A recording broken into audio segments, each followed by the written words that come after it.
सगळ्यांची नावं घेत बसली तर त्याच्यातच होईल, कारण प्रत्येक जण महत्वाचा आहे आणि वेळही त्या ठिकाणी आता ऐकून राहिलेली आहे. उपस्थित सर्व मित्रतुल्य, मातृतुल्य, माझे युवक मित्रांनो आणि भगिनी, काँग्रेस विचारधारा आहे आणि ती विचारधारा जपून ठेवण्याचं काम तुमचं आणि आमचं आणि या फौजेतलं आहे. लढाई आहे आणि विचारधारेची लढाई आहे. आपण काय ते काही जे दुसरे लोक वेगळ्या विचाराचे, म्हणजे एक लेफ्ट विंग आहे, एक राईट विंग आहे आणि काँग्रेस एक सेंट्रल मध्ये आहे, म्हणजे काही उजव्या बाजूचा विचार करतात आणि खूप जास्त हिंदुत्व आणि खूप जास्त त्याच्यामध्ये जात आणि हे सगळं आणतात आणि दुसरी मंडळी एकदम डाव्या बाजूचा विचार असतात ज्याच्यामध्ये देव नाही बाबा काही नाही असं सगळं असतं. पण काँग्रेस ही अशी विचारधारा आहे की जी सगळ्यांना सांभाळून घेते, सगळ्यांना आपुलचं करते, प्रत्येकाला मान सन्मान देते आणि प्रत्येकाचं रक्षण देत आहे आणि तेच आपल्या संविधानामध्ये दिलेलं आहे आणि त्याची लढाई आहे. मागच्या काळामध्ये तुमचं आमचं कुठेतरी काहीतरी चुकलं असेल आणि आपण प्रचार प्रसारामध्ये आजही कमी पडतो असं मी काँग्रेस कमिटीमध्ये गेले तेव्हाही मी बोलले आणि आजही तुम्हाला सगळ्यांना तेच सांगतोय की आपण काम करतो. आता मी बघते कुणाल भैयांना सभागृहामध्ये, म्हणजे आम्ही विरोधी पक्षामध्ये होतो त्याही वेळेला आणि आज कार्यकारी अध्यक्ष म्हणून तुम्ही म्हटलात की विदर्भामध्ये 3-3 वाजेपर्यंत, म्हणजे केवढी पाहिजे बघा. कुणाल बाबा 3 वाजेपर्यंत सभात होते आणि इकडे तिकडे फिरत होते आणि ताई कशी 3 वाजेपर्यंत फिरता आम्ही बघून गेलो. अरे बिलकुल तुम्ही म्हणाल तेव्हा. आणि कुणाल बाबांसाठी, दाजींसाठी, काँग्रेससाठी जीव गेला तरी चालेल.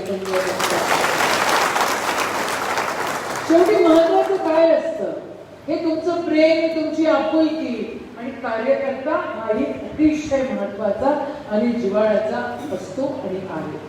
काल मी बुलढाण्यामध्ये होते आणि लोंढाच्या लोंढा भाजपमधला काँग्रेसमध्ये आले. आज तुम्ही मला सांगितलं आज या ठिकाणी आपले पदाधिकारी तेही भाजपामध्ये होते आणि आज आता काँग्रेसमध्ये आलेले आहेत. खरं काँग्रेस मुक्त भारत करण्याचे स्वप्न जे बघत होते, मी बुलढाण्यात म्हटले तिथून आणि आता इथून काँग्रेस युक्त भारताची सुरुवात आपण केलेली आहे आणि तिथून पुढे पुढच्या निवडणुकीमध्ये आपण बघाल की फक्त काँग्रेस पक्षच त्या ठिकाणी येतोय. कारण एकच आहे, महाविकास आघाडीमध्ये खूप लोक काय आता दादांचं भाषण झालं की काय होत आहे काय नाही होत आहे. दादा एका पक्षातून आपल्या पक्षामध्ये आलेले आहेत आणि या जबाबदारीला काँग्रेसची विचारधारा आणि काँग्रेस मूळ काँग्रेस काय आहे त्याच्याचमुळे आले आणि कोणी काही म्हणून कोणी कितीही त्या ठिकाणी वादविवाद करू, मी तुम्हाला ठामपणे सांगते सगळ्या परीक्षा झाल्या, तुमच्या झाल्या, आमच्या झाल्या, सगळ्या परीक्षा झाल्या आणि ज्यांना जिंकायचं ते जिंकलेच. कितीही मारायचा प्रयत्न केला तरी आज उभे आहे आणि काँग्रेसला मारायची कोणाची हिंमत नाही आणि मारूच शकत नाही. अहो जास्तीत जास्त काय करू शकता, ईडीच आहे ना. आमच्या बँकेच्या निवडणुका झाल्या, तुम्हाला काय सांगू. बँकेच्या निवडणुकांमध्ये आमचे 2 डायरेक्टर होते, त्यांच्यावर पण ईडी लावते आणि उद्या समजा जर एखाद्या ग्रामपंचायत मध्ये जर ईडी आली ना तर ये गो बाई जेव ये आणि जेवून जाय. ईडी सगळ्या गोष्टी, सगळा गोंधळ सगळं काही करून बघतात. खूप आपलं मनोबल खचवायचा प्रयत्न करतात. काल परवा काय झालं, कोणाचं काय आणि किती वादविवाद आणि कशावरनं दुर्लक्ष हटवायचा प्रयत्न करताय. काय करताय, पेट्रोलचे भाव वाढले की नाही वाढले, किती झाले बघू. हो किती आहे पेट्रोल, 150 पण होणार आहे. तुम्ही ऐकलं 150 आणि डिझेल 105. डिझेलच्या गाड्या बंद केल्या, ते 15 रुपये पण वाचवले पाहिजे की नाही. म्हणजे दाढीवाले बाबाचे, हो की नाही? त्याच्यासाठी ते सगळा गोंधळ सुरू आहे. आणि मला तर आश्चर्यच वाटतो, ते काय प्रकारे कसं काय डील करतायत आणि काय गोंधळ घालतायत.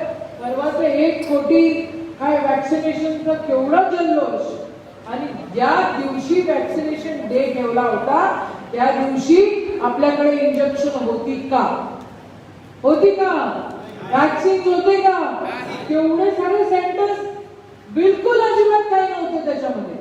आणि रांगाच्या रांगा त्या ठिकाणी ज्या वेळेला दुसरी लाट आली, ज्या वेळेला खरंच आपल्या देशाला त्या वॅक्सिनेशनची गरज होती, त्यावेळेला आपल्या देशाचे वॅक्सिन बाहेर देशात पाठवले दाढीवाल्या बाबांनी. मी ते एक दिवस म्हटलं की अरे ब्लॅक फंगस, कसले देशाला वाईट फंगस लागलंय, या देशाला वाईट फंगस लागलेला आहे. आणि सगळेजण इथून तिथून फक्त दादागिरी, अरे रावी, आणि काही लोकशाही राहिली आहे की नाही राहिली आहे? आपण खरोखर तुम्ही मला सांगा, या देशात लोकशाही आहे, राहिली आहे? तुमचं कोणी ऐकून घेतं? किती अरेरावी, किती गोंधळ, आणि कोणत्या पातळीपर्यंत. माझ्याकडे 2 गोष्टी आहेत, तुम्ही सांगायचं कोणत्या गोष्टी सांगायच्या. एक गोष्ट घंटीची आहे आणि दुसरी गोष्ट वाफेची आहे. कोणती गोष्ट सांगू? दोन्ही सांगायच्या, तेवढा वेळ नाही ना. बघा गंमत काय झाली. इंद्रदेव आले आणि इंद्रदेव म्हणाले की स्वर्गामध्ये जरा शिस्त लावूया, पृथ्वीवर सगळं ऑनलाईन होत आहे, आपणही ऑनलाईन करूया सगळं, आणि पाप आणि पुण्य हे ऑनलाईन करायचं म्हणाले. तिथं त्यांनी चंद्रगुप्ताला आवाज दिला की इकडे आण, तू काय लिहितो? यांनी पाप केलं, म्हणजे यशोमतीने पाप केलं, यांनी पाप केलं, बहिणीने पाप केलं, हे दादा आपले यांनी पाप केलं, ते भाऊ आपले त्यांनी पक्ष सोडला म्हणजे त्यांनी पाप केली की काय, असं सगळं. आणि ते हिशोब काही लागत नव्हता पाप पुण्याचा. मग ते देवानं ठरवलं ऑनलाईन करायचं. केलं ऑनलाईन, सिस्टम बसवली, आणि मग विस्परवर ते सगळं त्याचं पाप आणि पुण्याची गिनती व्हायला लागली. आणि मग असं ठरलं स्वर्गामध्ये की कोणी खोटं बोललं तर त्याला पाप घेणं, की पाप गेली. सिस्टम ऑनलाईन झाल्यानंतर पहिल्या दिवशी 2 घंटे वाजले, अरे कोणी पाप केलं, गिनती केली पटकन. दुसऱ्या दिवशी 4 वाजता, ट्रिंग ट्रिंग ट्रिंग ट्रिंग, असं 4 जणांनी पाप केलं. 5व्या दिवशी 10 घंट्या वाजल्या, 10व्या दिवशी 20 घंट्या वाजल्या. आव्हान 3ऱ्या दिवशी काय झालं असेल बरं, इमॅजिन करू शकता? तर सकाळपासून सुरूच राहिलं. आणि इंद्रदेव घाबरले ना की काय झालंय, काय भानगड, एवढं काय वाजतंय. तितके नारद मुनी आले की देवा कसला आवाज येतोय, देवा काय झालेलं आहे? अरे चंद्रगुप्त, तू जरा कसली सिस्टम केलेली आहे, तुला बघतो का काय झालेलं आहे. तो सगळा गोंधळ सेटराईट करायचा बा म्हणून कोणाची टेक्निशियनला बोलवलं. तेवढ्यात नारद बाबा म्हणाले की थांबा जरा, मला पृथ्वीवर बघू द्या. खाली बघितलं तर मोदीजींचं भाषण सुरू होतं. अशी गंमत आपल्या देशाची झालेली आहे. अशी गंमत, इतकं खोटं, सतत खोटं आणि रेटून खोटं आणि खोट्यावर खोटं. RDX कुठून आला, काय झालं, पुलवामा कसं झालं, आपण सोचलं ते आपण सांगायचा प्रयत्न करतोय प्रत्येकाला की संविधान जाळलं यांनी. परवाच्या दिवशी संविधान जाळलं. तुम्ही आम्ही रस्त्यावर आलो का? साबरमती आश्रमांची कोणीतरी उल्लेख केला. कोणी उल्लेख केला साबरमतीचा? कुठेतरी वोट बँकच्या त्या कार्यक्रमामध्ये साबरमती महात्मा गांधींचा उल्लेख केला.